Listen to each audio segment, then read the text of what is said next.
नमस्कार, स्वागत है आपका उत्तराखंड खबरनामा न्यूज में। यहाँ खेतों में पहली बार हुड़किया बोल के गूंजते स्वरों ने आसपास खेतों में काम कर रहे लोगों को न केवल पहाड़ की माटी याद दिला दी, बल्कि हुड़के की थाप कर गूंजते लोकगीतों ने धान रोपाई के जटिल काम को भी आसान बना दिया। गुनगुनाते गीतों के बीच कब धान की खेतों में रोपाई हो गई, इसका आभास ही नहीं हुआ। नगर से सटे उमेदपुर गांव में पूर्व विधायक और कार्यकारी अध्यक्ष रंजीत रावत के खेतों में धान रोपाई के दौरान हुड़के की थाप के साथ धान रोपाई का कार्यक्रम किया। बता दें, पहाड़ों पर जून में बारिश के साथ ही खेतों में रोपाई का काम शुरू हो जाता है। वहीं हुड़का वादक किशोर पाठक ने बताया कि पुराने समय में हुड़का बोल के साथ रोपाई करना आम था।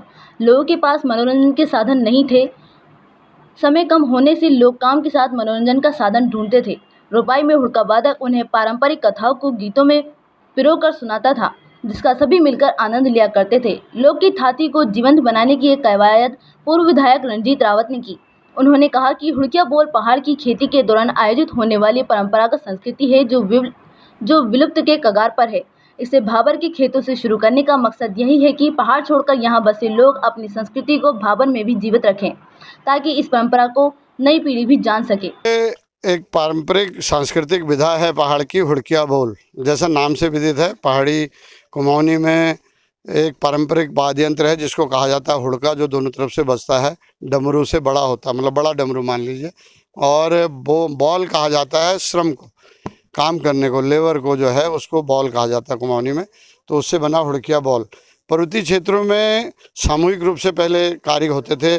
शादी के लिए लकड़ी फाड़ना, लकड़ी ढोना, गेहूं की पिसाई हो, धान की कुटाई हो, मसालों की तैयारी हो, या खाना बनाना हो, या अतिथि सत्कार हो, सारी चीज़ें सामूहिक रूप से होती थी। तो खेती का कार्य भी सामूहिक रूप से होता था।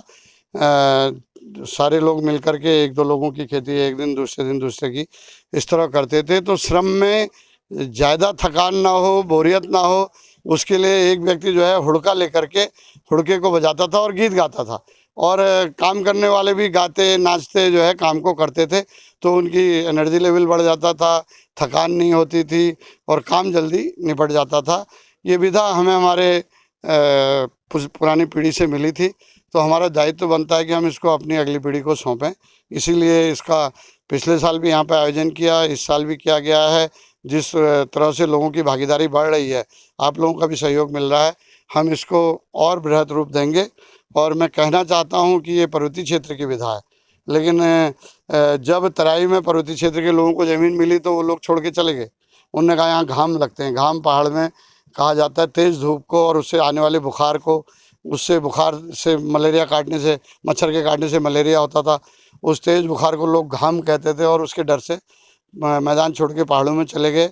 और मैं धन्यवाद देना चाहता हूँ अपने सिख भाइयों को कि सरदार भाइयों ने यहाँ आके ज़मीन को उपजाऊ बनाया, जंगलों को काटा और खाई खंदकों को पाट करके खेती योग्य बनाया। आज पर्वतीय क्षेत्र के मूल के बहुत सारे लोग खेती यहाँ कर रहे हैं। तो इस आयोजन को हमने किया है। प्रयास यही है कि जिस तरह हम अपने पंजाब के लोगों के भांगड़े को देखते हैं, उनके यहाँ भी बैसाखी जो है गेहूं की कटाई भांगड़े के साथ होती है, जिसको हम बैसाखी पर्व कहते हैं। तो उसी तरह से वो लोग हमारे त्यौहार को देखें। वही नहीं, जितने भी लोग जो तराई को गुलदस्ता कहा जाता है कौमी एकता का, जहाँ सिख, ईसाई, हिंदू, मुस्लिम सब साथ रहते हैं, वो प्रेम प्यार बढ़े, वो लोग हमारी संस्कृति को देखें, सुने और जानें, पहचानें। यही हमारा प्रयास है। रामनगर से उत्तराखंड खबरनामा न्यूज की रिपोर्ट।